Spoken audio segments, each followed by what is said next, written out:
வாழ்க வளமுடன். வளமுடன். நன்றி அம்மா. வாழ்க வளமுடன். வாழ்க வையகம், வாழ்க வையகம், வாழ்க வளமுடன். குரு வாழ்க, குருவே துணை. சிந்தனையை உடல் நலத்தை சீரமைத்து உய்வித்த குருவின் தாள் வணங்கி இந்த நிகழ்ச்சிக்குள் நாம் செல்வோம். ஆசான் அருட்தந்தை அவர்கள் நம்மோடு சூக்குமமாக நிறைந்திருந்து இந்த சிந்தனையை சிறப்பித்து தருவாராக. வாழ்க வளமுடன்.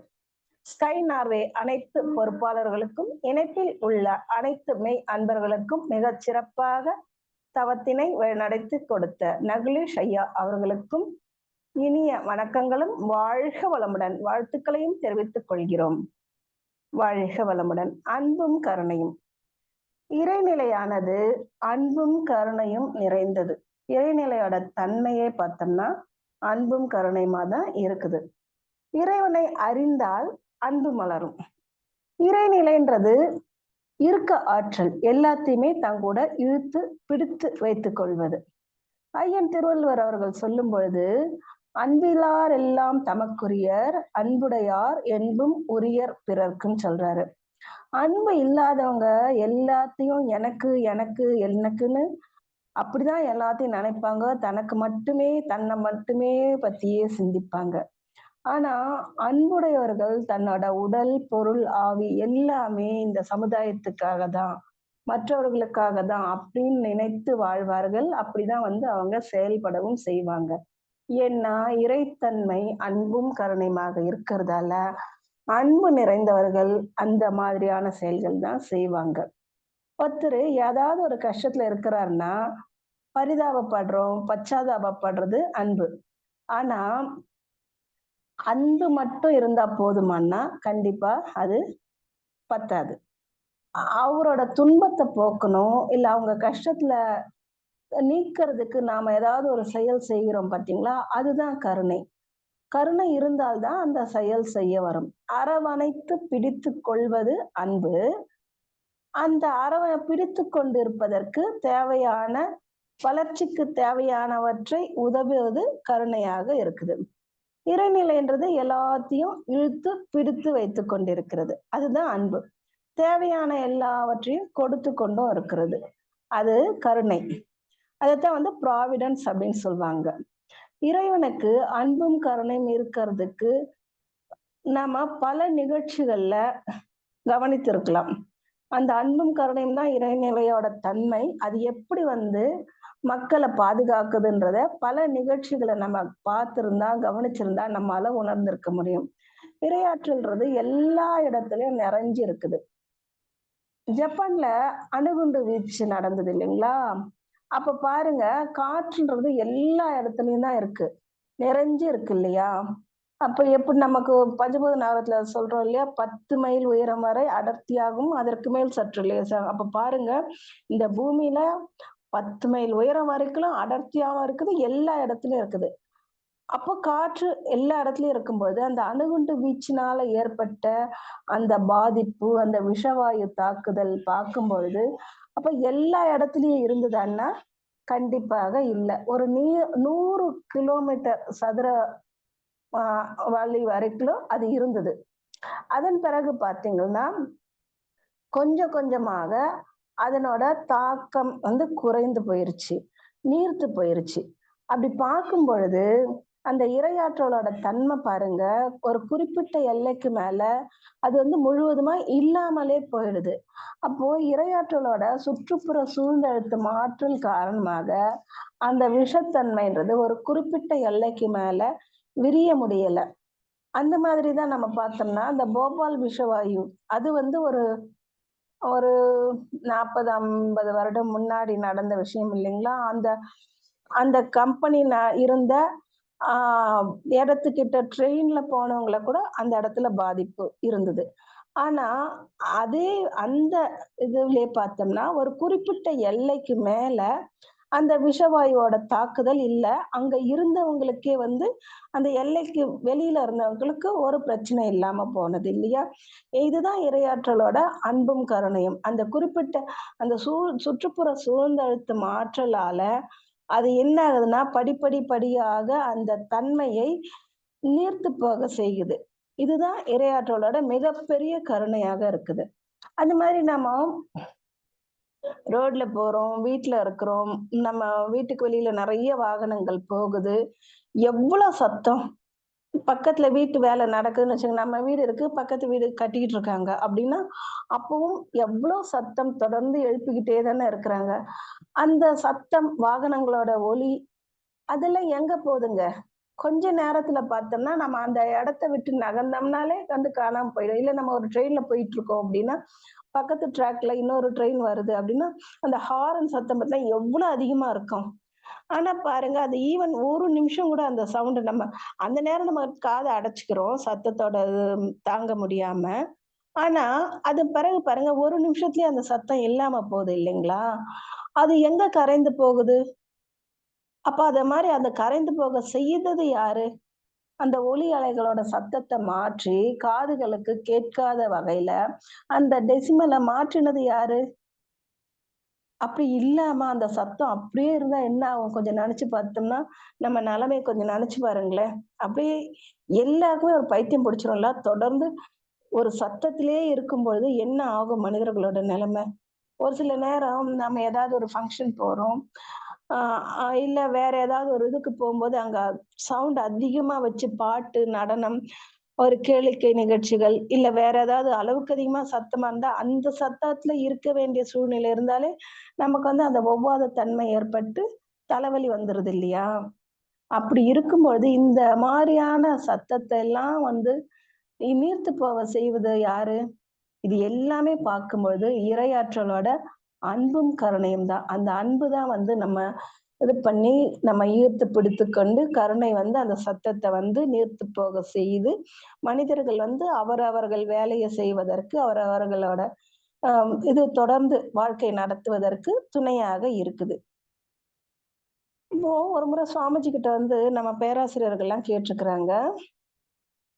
ஆ சுவாமிஜி, அ எல்லாம் இப்ப நெறைய சயின்டிஸ்ட் சொல்றாங்கல்ல, உணவு பற்றாக்குறை ஏற்படும், தண்ணீர் பற்றாக்குறை ஏற்படும், உலகம் அழிஞ்சு போயிரும் அப்படிலாம் சொல்றாங்கல்ல சுவாமிஜி, அப்படிலாம் நடக்குமா? அப்படின்னு ஒரு கேள்வி கேட்டுருக்கிறாங்க. அதுக்கு சுவாமிஜி சொல்றாங்க, அதெல்லாம் வரவே வராது. இறையாற்றல் பார்த்துக்கொள்ளும். எந்தெந்த காலத்துக்கு எது எது தேவைங்கிறத இறையாற்றல் கொடுத்து கொண்டே தான் இருக்கும். மனிதனால தான் பற்றாக்குறை இது வருமே தவிர, கடவுள் வந்து பற்றாக்குறைய கொடுக்கவே கொடுக்காதுன்னு சொன்னாங்களாம். ஆக மனிதர்கள் தான் பார்க்கும்பொழுது தன்னோட பேராசையினால பல இடங்கள்ல பலவித இயற்கையோட அமைப்பை மாற்றி பிரச்சனைகள உருவாக்குறாங்க. இயற்கை வந்து எப்பவுமே யாருக்கும் எந்த ஒரு கஷ்டத்தையும் கொடுக்கவே கொடுக்கல. மனிதர்களோட அந்த பேராசையின் செயல், அந்த விளைவோட விளைவறிந்த விழிப்பு நிலையில இல்லாம, அந்த செயலுக்கான விளைவு என்ன நடக்கும்? எப்படி வெளிப்படும் தெரியாம அவர்கள் செய்யக்கூடிய தவறுகள், அந்த செயலுக்கான விளைவு ஏற்படும் பொழுது, அது பெரிய அளவுல துன்பத்த கொடுக்குது. செயலை செய்தவர்கள் ஒருவராக இருந்தாலும், விளைவுன்றது வெளிப்படும் பொழுது, அதை அனுபவிக்கக்கூடியவர்கள் வேறு வகையான மக்களாகவும் இருக்குது. இது வந்து சமுதாய பதிவாகவும் இருக்கலாம். இல்ல அவரவர்களோட அந்த வினை பதிவுகளோட தாக்கமாகவும் இருக்கலாம். ஆனா, செயலுக்கேற்ற விளைவு கண்டிப்பா இருக்கும். இறையாற்றலானது அன்பும் கருணையுமா தான் இருக்குது. அதனால மக்கள் தன்னோட செயல செய்யறதுக்கு முன்னாடி, நாம இதற்கான விளைவு எப்படி இருக்கும்னு யோசிச்சு செய்தாங்கன்னா, விளைவும் நல்லதாக இருக்கும். ஏன்னா, ஒவ்வொருவருக்குள்ளும் இறையாற்றல் இருக்குது. அப்போ கொஞ்சம் நிதானிக்கும் பொழுது, அவரவர்களுக்குள்ள இருக்கக்கூடிய அந்த அன்பு கண்டிப்பாக வெளிப்படத்தான் செய்யும். அப்போ மக்களுடைய தேவைக்கு ஏற்ப பார்த்தோம்னா, காலத்தினால அறிவாட்சி தரமும் விரிந்து கொண்டு தான் இருக்குது. விரிந்து தேவையை பூர்த்தி செய்து கொண்டு தான் இருக்குது. அந்த தேவையும் பார்க்கும்போது வெவ்வேறு இடங்கள்ல வெவ்வேறு விதமாக இருக்குது. அந்த தேவைய பூர்த்தி செய்வதற்கு இரையாற்றல் என்ன பண்ணுதுன்னா, ஒரு தனிநபர் மூலமாகவோ, இல்ல ஒரு கூட்டாக சேர்ந்து ஒரு குரூப் ஆஃப் பீப்பிள் பலர் மூலமாகவோ வெளிப்படுது. அப்ப அந்த காலத்துலலாம் நாம பார்த்தோம்னா, நம்மலாம் சின்ன வயதா இருக்கும்போது பேங்க்குக்குலாம் போறோம், பணம் கட்டுறோம் அப்டின்னா, அப்ப பார்த்தோம்னா எல்லாம் கையில தான் எண்ணி குடுப்பாங்க. கையில நம்ம குடுக்குற பணத்த கையில தான் எண்ணி, நமக்கு வந்து அந்த செலான் ஃபில் பண்ணி குடுப்பாங்க. நம்ம பணம் எடுக்கணும்னாலும் அப்படிதான். கைகள்ல தான் எண்ணி எல்லாம் வரும். ஆனா இப்ப பாருங்களேன், எல்லாமே எவ்ளோ சீக்கிரமா வேலை நடக்குது. கம்ப்யூட்டர் வந்த பிறகு எல்லா இடங்கள்லயும் பேங்க்ல ஏன்னா நெறைய பேங்க் நான் சொன்னேன்னா, அது ஃப்ரீக்வென்ட்டா நம்ம வந்து பயன்படுத்தக்கூடிய இனம். அதுக்காக நான் அது ஒரு உதாரணத்துக்கு எடுத்தேன். அந்த மாரி எல்லா இடங்கள்லயும் பார்த்தீங்கன்னா, அந்த பில்லிங் சிஸ்டம் ஆகட்டும், அந்த பேமெண்ட்டு, ரீபேமெண்ட்டு அது எல்லாமே பார்க்கும் பொழுது வேகமா நடக்குது. அது எப்படிங்க இந்த கம்ப்யூட்டர்லாம் வந்த பிறகு ரொம்ப வசதியா போயிருது. அதன் பிறகு லேப்டாப், மொபைல் அதுல இருக்கக்கூடிய அந்த தொழில்நுட்பங்கள், அதெல்லாம் பார்க்கும்பொழுது எவ்ளோ அதிகமா இருக்கு பார்த்தீங்களா? இந்த தொழில்நுட்ப சாதனங்கள்லாம் வந்த பிறகு, நம்ம சுலபமா எல்லாத்தையும் செய்ய முடியுது. உள்ளங்கையில உலகம் சுருண்டு போயிருச்சு. இப்ப பாருங்க, அ இ நம்ம இந்த Zoom நிகழ்ச்சிய பாருங்க. நம்ம ஒவ்வொருவரும் ஒவ்வொரு இடத்துல இருக்கிறோம். ஆனா இந்த Zoomஆல எல்லாரும் இணைந்து இருக்கிறோம். இந்த நெட்வொர்க் மூலமாக. அதான் அந்த மெகா நெட். அந்த மேக்னெட் வந்து நம்ம எல்லாரையும் இணைத்து வைத்திருக்கிறது. எது இணைத்து எது மெகா நெட்டா இருக்கிறது? அதுவும் அந்த இரையாற்றல் தானே! அதனோட அன்பும் கருணையும் தானே! இத வந்து ஆக்கப்பூர்வமான முறையில பயன்படுத்திக் கொள்வதற்கு எவ்வளவு இது வந்து பயனுள்ளதா இருக்கு இல்லைங்களா? அப்போ இந்த இரையாற்றல்ங்கிறது ஒரு தனிப்பட்ட உயிருக்கு மட்டுமல்லாம, எல்லா ஜீவனங்களுக்கும் தேவையானத கொடுத்து கொண்டு தான் இருக்குது எல்லா காலங்கள்லயும்.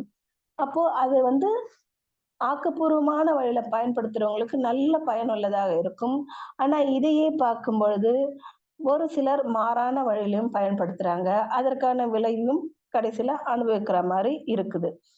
அப்படி பார்க்கும் பொழுது, பூமியில இருந்து வரக்கூடிய அந்த கதிர்வீச்சாகட்டும், கோள்கள்ல இருந்து வரக்கூடிய அந்த காந்த அலை கதிர்களோட வேக வேறுபாடு எல்லாமே பார்க்கும்பொழுது, இரையாற்றலோட அன்பும் கருணையுமா தான் இருக்குது. ஒரு முறை ஒரு ஆசிரியர் ஒரு மிகச்சிறந்த ஆசிரியர். அவர் வந்து பல மாணவர்கள உருவாக்கியிருக்கிறாங்க. உருவாக்குனாங்க. அந்த அவர் உருவாக்கின மாணவர்களோட அறிவாட்சி தரம் பார்த்தோம்னா, அவ்வளவு சிறப்பா மிளிருது. அவங்களோட அறிவாட்சி தரத்த எல்லாம் பார்க்கும்போது, இந்த ஆசிரியரை விட பல மடங்கு உயர்ந்த நிலையில இருக்குது. அப்போ ஒரு நாள் என்ன பண்றாரு, அந்த ஆசிரியர் எல்லா மாணவர்களையும் கூப்பிட்டுட்டு, அவங்க கிட்ட ஒரு கலந்துரையாடல் பண்றாரு. அப்போ அவர்கிட்ட கேட்கிறாரு, "எனக்கு ஒரு சின்ன ஒரு கேள்வி இருக்குது. அதுக்கான பதில நீங்க ஒவ்வொருத்தரும் சொல்லுங்க. உங்களுக்கு என்ன தோணுதோ அத சொல்லுங்க அப்படின்னு சொல்றாரு. அப்போ வந்து எல்லாருமே வந்து என்ன திடீர்னு கடைசி நேரத்துல ஆசிரியர் தான் கேட்கிறாரு. இருந்தாலும் பரவாயில்ல. அவர் தான் எல்லாத்தையும் நமக்கு சொல்லிக் குடுத்துருக்காரே அப்படின்னுட்டு என்ன பண்றாங்க, எல்லாரும் ரெடியா இருக்கிறாங்க. சொல்ல அப்போ. அப்ப ஆசிரியர் கேள்வி கேட்கிறாரு. வெளிச்சம்னா என்னான்னு கேட்கிறாரு. அப்போ ஒவ்வொருவரும் ஒவ்வொரு பதில் சொல்றாங்க. நாம வந்து கண்கள மூடியே இருக்கும்பொழுது நமக்கு வந்து வெளியில எதுவும் தெரியாது. கண்கள் தொறக்கும்போது எதிர்க்க இருக்க பொருள் எல்லாமே ஒரு வெளிச்சம் இருக்கும்போது தெரியுது. அதுவே இருட்டா இருந்தா அப்ப தெரியாது. அப்படின்னு ஒருத்தரு. இன்னொருத்தர் வந்து விடிகால நேரத்துல வந்து அந்த இருள் கொஞ்சம் கொஞ்சமா விலகி சூரிய கதிர்கள் வந்த பிறகு பளிச்சுன்னு இருக்கு இல்லையா? அது வெளிச்சம். அப்படி பலரும் பல கருத்துக்கள். ஒருத்தர் சொல்ற பதில விட இன்னொருத்தர் இன்னும் நான் சிறப்பா சொல்லணுன்ற மாரி பல பதில்கள சொன்னாங்க. ஆனாலும் எல்லாத்தையும் கேட்டுட்டு அந்த ஆசிரியர் சொல்றாரு, "எல்லாமே சரிதான். ஆனா, எனக்கு இன்னும் வந்து திருப்தியான பதில் வரல. உண்மையான வெளிச்சம்ங்கிறது என்னன்றத என்னால வந்து இன்னுமே எனக்கு நான் எதிர்பார்த்த பதில் வரல." அப்படின்னு சொல்றாரு. அப்ப எல்லாருமே ஒரு ஐயத்தோட அவரோட முகத்த பார்க்குறாங்க. அப்ப அவர் சொல்வாரு, "உண்மையான வெளிச்சம்ங்கிறது என்னன்னா, எதிர்ல இருக்கக்கூடிய நபர் யாருன்னே தெரியாத போதும், அவர் யாரு பேர் தெரியாது, ஊர் தெரியாது, என்ன ஜாதி, என்ன மொழி, என்ன இனம் எதுவுமே தெரியாத போதும், எதிர்ல இருக்கக்கூடிய ஒரு நபர், அவரும் என்னப் போல ஒரு மனிதர், என்னப் போல ஒரு சக உதிரன், என்னோட சகோதரன் அப்படின்ற ஒரு உணர்வு வந்ததுன்னா, அப்பதான் உங்களுக்குள்ளாக உண்மையாகவே அந்த உள்ளொளி இருக்குது. உள்ளுக்குள்ள ஒரு வெளிச்சம் ஏற்பட்டிருக்குது அப்படின்னு சொல்றாரு. அப்ப உண்மையான வெளிச்சம் அப்படின்னு சொல்றது எப்ப அந்த ஒரு உணர்வு வருங்க? அந்த உணர்வுன்றது அந்த உண்மையான அன்பு இருக்கும்போது தான் வரும். அந்த உண்மையான அன்பு இருக்கு பார்த்தீங்களா? அது எந்த ஒரு பேதமும் பார்க்காது. ஒரு தாய் கூட பார்த்தோம்னா, தன்னோட குழந்தைங்க கிட்ட காட்டுறது அன்பாக தான் இருக்குது. ஆனாலும் பார்க்கும்பொழுது அதுல ஒரு சின்ன மாறுபாடு இருக்கும். அந்த அன்புன்றது அந்த இடத்துல கொஞ்சம் பாசமா மாறிடும். பற்று ஏற்பட்டு போயிடுச்சுன்னா, அங்க அந்த அன்புக்கு பாசம்னு நம்ம சொல்றோம். விலங்குகள கூட நம்ம பார்த்தோம்னா, தன்னோட குட்டிங்க கிட்ட அன்பா தான் இருக்குது. நான் வீட்ல நாய்கள் வளர்க்குறவங்களுக்கு நல்லாவே தெரியும். அவங்க வளர்க்கக்கூடிய அந்த நாய் எப்படி அன்பை வெளிப்படுத்தும் இல்லைங்களா? ஒரு 2 நாள் அவங்கள பார்க்கல, அவங்களோட எஜமானன பார்க்கல அப்படின்னா, உடனே என்ன பண்ணுது அது? பார்த்த உடனே வேகமா ஓடி வந்து அந்த 2 காலையும் தூக்கி அவங்களோட மார்புல வைத்து, அவங்களோட முகத்துக்கிட்ட வந்து மோந்து பார்த்து நக்கி விட்டு, அந்த மாதிரி வந்து அது அன்ப வெளிப்படுத்துது. அப்போ விலங்குகளும் அந்த மாதிரி தான் வந்து தன்னோட அன்ப வெளிப்படுத்தும். அது மாரி பசுக்கள் வளர்க்குறவங்க நெறைய பேர் இருக்காங்க. அப்ப அந்த பசுக்கள் எப்படி வந்து தன்னோட அன்ப வெளிப்படுத்துது? அது என்ன பண்ணும்னா, தன்னோட எஜமான் கிட்ட கிட்ட வந்து ஒரு உடம்ப வந்து ஒரு உரசும். உரசி தன்னோட அன்ப வந்து அது வெளிப்படுத்தும். அது மாரி அந்த பசுக்கள் எல்லா விலங்கினங்களுமே தன்னோட குட்டிகள் கிட்ட அன்பா தான் இருக்கும். ஒரு பசுமாடு ஒரு கன்று ஈன்றுச்சு அப்படின்னா, அந்த பசு எப்படி என்ன பண்ணுது அந்த பசு? அந்த கன்ற வந்து நக்கி தான் சுத்தம் செய்யுது. அப்ப என்ன பண்ணும்னா, தன்னோட கன்றுக்குட்டி எது அப்படிங்கிறத அந்த வாசத்தின் மூலமாக அந்த பசுமாடு உணர்ந்து கொள்ளும். எத்தன கன்னுக்குட்டி இருந்தாலும் அந்த தாய் பசுக்கு எது தன்னோட கன்னுக்குட்டின்றது தெரிந்து போகும். அப்போ அந்த மாரி தான் பார்க்கும்பொழுது, அந்த பசுமாடு தன்னோட கன்றுக்குட்டி கிட்ட தன்னோட அன்ப வந்து நக்கி வெளிப்படுத்தும். அதே தன்னோட எஜமானர் கிட்ட வருது அப்டின்னா, கிட்ட வந்து அந்த உடம்ப வந்து அப்படி ஒரு தேய்ச்சு அதனோட அன்ப வந்து வெளிப்படுத்துது. அது மாரி பூனைகள் வளர்க்குறவங்களுக்கும் தெரியும். அதுவும் வந்து எந்த அளவுக்கு தன்னோட அன்ப வெளிப்படுத்துது அப்படின்னு. வளர்க்கணும்னு கூட அவசியம் இல்ல. பக்கத்து வீட்ல இல்ல பின்னாடி வீட்டு பூனையா இருந்தா கூட நம்ம டெய்லி பார்த்துட்டே இருக்கோம்னா, அந்த பூனை அந்த பூனைக்கும் நமக்குமே வந்து ஒரு ஏன்னா ஒரு பரிமாற்றம், அன்பு பரிமாற்றம் ஏற்பட்டுடும்.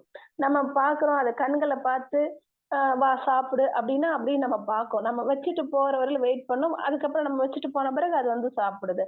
அந்த மாரி அந்த விலங்குகள் கூட பார்க்கும்போது பழக அது தன்னோட அன்ப வெளிப்படுத்திக்கிட்டே இருக்கும். காடுகள்லயும் பார்க்கலாம். யானைகள் இருக்குது அப்டின்னா, அந்த தாய் யானை பாருங்க ஒரு குட்டிய ஈன்றுச்சுன்னா, அந்த குட்டிய எவ்ளோ பத்திரமா கூட்டு போகும் பார்த்துருக்கோம் இல்லையா? அந்த அந்த யானை வந்து தன்னோட 4 காலுகளுக்கு உள்ளாரவே அந்த யானைக்குட்டி இருக்கிற மாரி அரவணைத்து கூட்டிட்டு போகும். அதுபோல அந்த தந்தை யானையும் பக்கத்திலேயே அதுக்கு பாதுகாப்பா வருது. இது எல்லாமே பார்க்கும்பொழுது எல்லாமே அன்போட வெளிப்பாடா தான் இருக்குது. ஏன்னா, இரையாற்றல் தான் வந்து எல்லாமுமாக மலர்ந்திருக்குது. அந்த இரையாற்றல் தான் எல்லா ஜீவன்கள் கிட்டயும் வெளிப்படுது. அந்த இறைத்தன்மை தான் வெளிப்படுது. அன்புன்றது அனுபவத்துக்கு வரக்கூடியதாக இருக்கணும். ஆனா, பெரும்பாலான சமயங்கள்ல மனிதர்கள் கிட்ட தான் பார்த்தோம்னா, அந்த அன்புன்றது வார்த்தை வடிவில மட்டும் தான் இருக்குது. அ ஒரு சில நேரங்கள்ல மனிதர்கள் என்ன பண்றாங்க, நான் அன்பா இருக்கிறேன்னு சொல்லிட்டு, தன்னோட அன்ப மற்றவர்கள் கிட்ட ஒரு காரியத்த சாதித்துக் கொள்வதற்காக, இல்ல மற்றவர்கள உபயோ உபயோகித்துக் கொள்வதற்காக பயன்படுத்துறாங்க.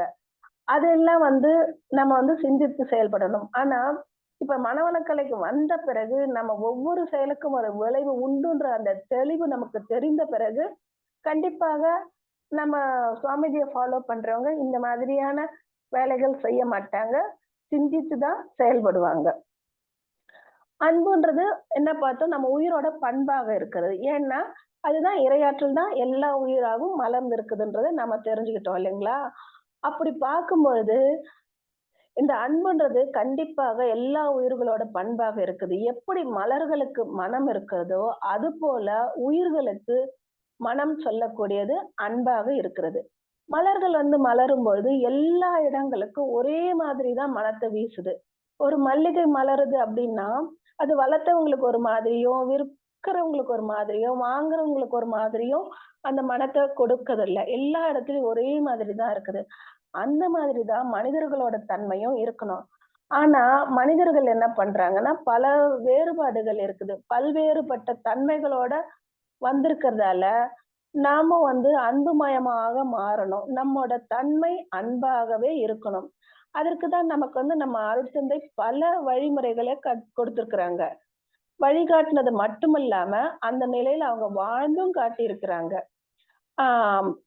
நம்மோட அருட்தந்தை எப்போ யார் பார்த்தாலும் அந்த அன்பு வெளிப்படும். அந்த சிரித்த முகம் அவங்க கிட்ட அவங்க ஒரு 100 அடி தள்ளி இருந்தாலுமே அந்த வைப்ரேஷன் நம்மால உணர முடியுது இல்லைங்களா? அதத்தான் வந்து திருமூலர் என்ன சொல்றாருன்னா, "அன்பும் சிவமும் இரண்டென்பர் அறிவிலார். அன்பே சிவமாவது ஆகும் அறிகிலார். அன்பே சிவமாவது ஆகும் அறிந்த பின், அன்பே சிவமாய் அமர்ந்திருந்தாரேன்னு" சொல்றாரு. அந்த மாதிரி தான் நம்ம அருட்தந்தை இருக்கும்பொழுது பல பேர் அத வந்து உணர்ந்திருக்கிறாங்க.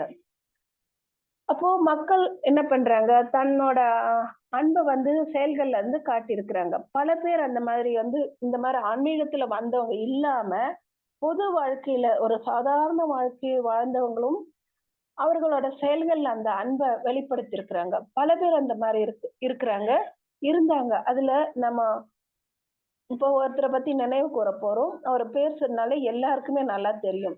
அவர் பேர் பார்க்கும்போது ஜான் பென்னிகுயிக் அப்படின்னு சொல்லக்கூடிய ஒரு இன்ஜினியர். தேனி, திண்டுக்கல், மதுரை, சிவகங்கை, ராமநாதபுரம் போன்ற மாவட்டங்கள்ல விவசாயத்துக்கும், குடிநீர் தேவைக்கும் உதவக்கூடிய அளவுக்கு முல்லை பெரியாறு அணைய கட்டிய ஆங்கிலேய பொறியாளர் அவரு.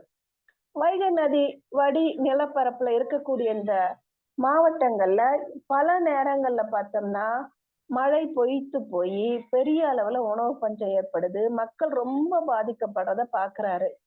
மேற்கு தொடர்ச்சி மலையில சரியான மழை பெய்யுது. ஆனா, அந்த மழை நீர் எல்லாம் வீணா போய் கடல்ல கலக்கறதையும் பார்க்குறாரு.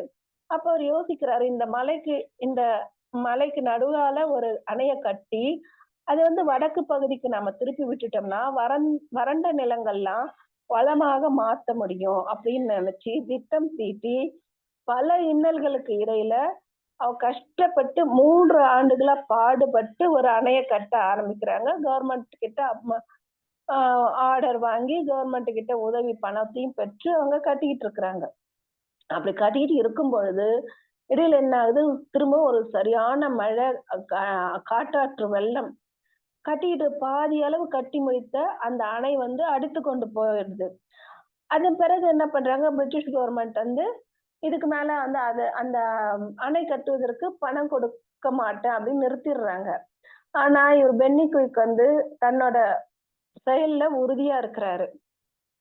என்ன பண்றாரு, அவரு மிகப்பெரிய ஒரு வசதியான அந்த போஷ் ஏரியா சொல்லுவோம் இல்லையா? அந்த மாரி அ இங்கிலாந்துல இருந்து போஷ் ஏரியால வாழ்க்கை நடத்தின அ ஒரு இன்ஜினியர் அவரு. அவர் என்ன பண்றாரு, ஊருக்கு போயிட்டு தன்னோட எல்லா சொத்தையும் வித்து எடுத்துட்டு வந்து இங்க முல்லை பெரியாறு அணைய கட்டினாரு. தன்னோட சொந்த செலவுலயே கட்டி முடித்து, இன்றளவும் பார்க்கும்பொழுது அந்த 5 மாவட்டங்கள் மிகச் செழிப்பாக இருப்பதற்கு உதவி செய்திருக்கிறார்.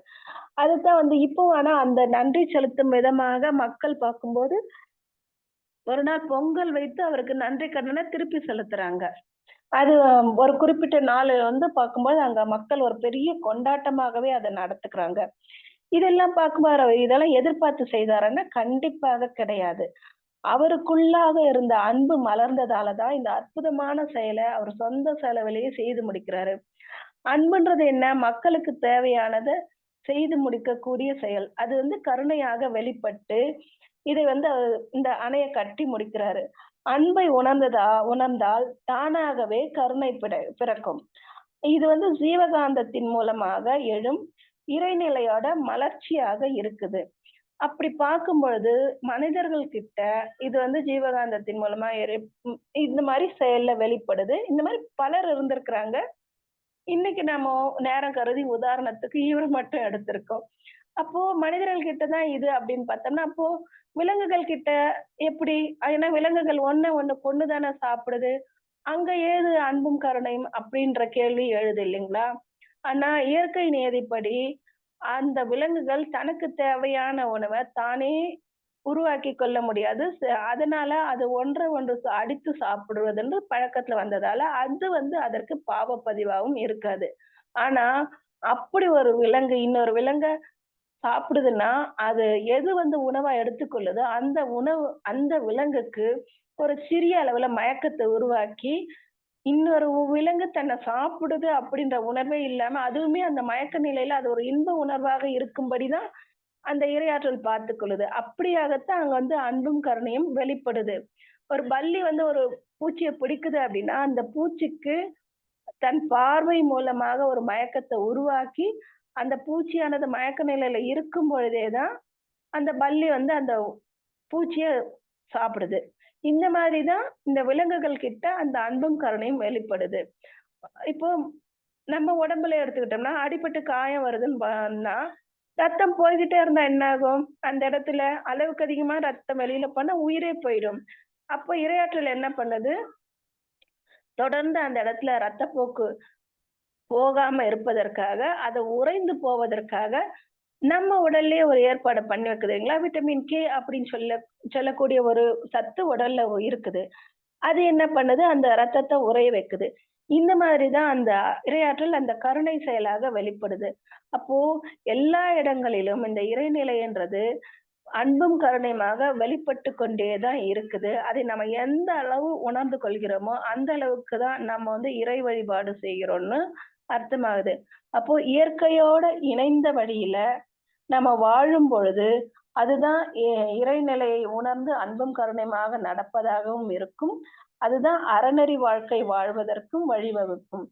அப்போ ஒருத்தர் ஒரு அற வாழ்க்கை வாழறாங்க அப்படின்னும்போது, கண்டிப்பாக அந்த ஒழுக்கம், கடமை, ஈகைன்ற செயல்கள் ஒருத்தர் சரியா செய்றாருன்னா, அவர்கிட்ட கண்டிப்பாக அந்த அன்பும், கருணையும் இருந்தா மட்டும் தான் அத அவர் கரெக்ட்டா செயல்படுத்த முடியும். அப்ப அந்த அன்பும், கருணைன்றது அற வாழ்க்கை வாழ்வதற்கும் நமக்கு உதவியாக இருக்கிறது. இந்த வகையில நம்ம அருட்தந்தையோட அந்த கருத்துக்கள உங்க கூட பகிர்ந்து கொள்வதற்கு வாய்ப்பு கொடுத்த அனைத்து நல் உள்ளங்களுக்கும் நன்றி கூறி என்னுடைய சிந்தனையை நிறைவு செய்து கொள்கிறேன். நன்றி. வாழ்க வளமுடன். வாழ்க வளமுடன். வாழ்க வளமுடன்.